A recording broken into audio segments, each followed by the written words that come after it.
Chief justice Lahore high court justice Aliya Neelam साहिबा, जान की अमान पाऊँ तो अर्ज़ करूँ, पंजाब प्रॉपर्टी ऑनरशिप ऑर्डिनेंस तो आपने मुअत्तल कर दिया। ज़ाहिर है आपका इख्तियार है, आपके पास राइट है, आप सिर्फ जज ही नहीं चीफ जस्टिस भी हैं।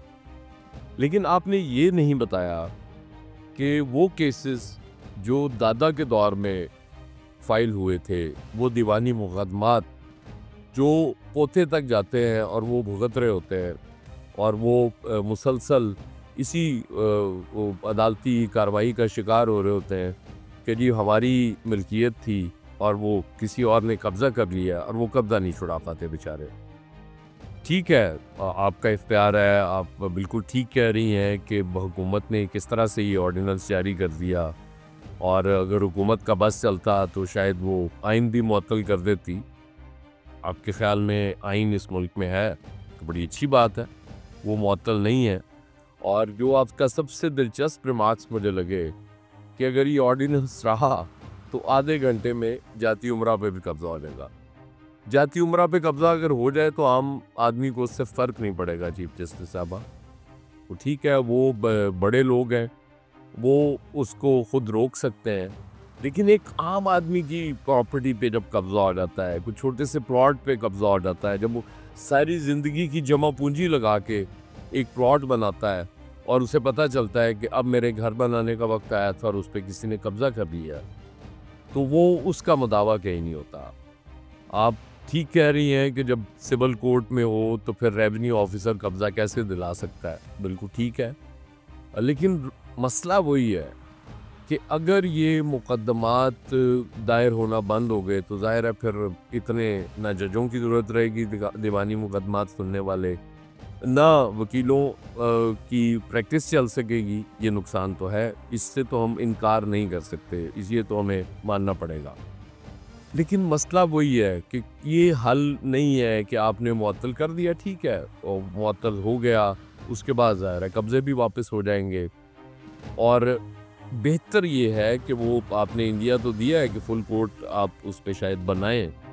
मेरे ख्याल में होना ये चाहिए कि जब फुल कोर्ट बने तो उसमें एक वाज़े गाइडलाइन दी जाए गवर्नमेंट को कि ये तब्दीलियाँ आप इस ऑर्डिनेंस में कर लें, लोगों को ये राइट दे दें, वो कहीं अपील कर सकें। जाली कागजात, जाली उसमें वो जो होती हैं इसकी वो बनती हैं अदालतों के लिए, वो अपनी जायदादों के लिए, वो बिल्कुल ठीक बात है, लोग बना रहे होते हैं और ये शुरू से हो रहा है इस मुल्क में, ये आज की बात नहीं है। उसका तदारुक करने के लिए गवर्नमेंट को हिदायत जारी की जाए, बिल्कुल शफाफ निज़ाम बन जाए, कहीं से तो उसका आगाज़ होना चाहिए। ये कब्ज़ा ग्रुपों के लिए मुल्क नहीं बना था, माज़रत के साथ, लेकिन पता नहीं क्यों कब्ज़ा ग्रुप ही इस मुल्क में बहुत ज़्यादा वो हमें नज़र आ रहे होते हैं आगे कि वही प्रॉस्पर कर रहे होते हैं इस मुल्क में। ये नहीं होना चाहिए। बिल्कुल ठीक है, अदालतों का काम है, जहाँ हुकूमत उन्हें लगे कि वो गलत काम करने जा रही है या उसे नहीं करना चाहिए, उसको टोके, उसको रोके, लेकिन साथ उसका हल ज़रूर बताएं, क्योंकि जब तक इन चीज़ों को हल नहीं किया जाएगा, लोगों की ज़मीनों पे इसी तरह कब्ज़े होते रहेंगे और एक दादा बेचारा वो मुकदमा करेगा, वो इस दुनिया से चला जाएगा, उसके बाद उसका बेटा आएगा, वो भी इस दुनिया से चला जाएगा और फिर उसका बेटा, और ये सिलसिला इस तरह चलता रहता है। अब बड़ी मेहरबानी है, इस तरफ भी तवज्जो दीजिए।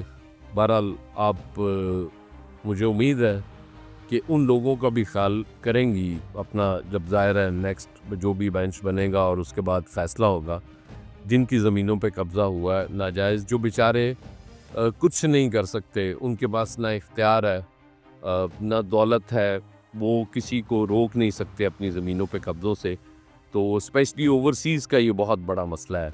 तो मुझे उम्मीद है कि आप इस तरफ भी तवज्जो देंगी। बहुत शुक्रिया, आज तक के लिए इतना काफ़ी।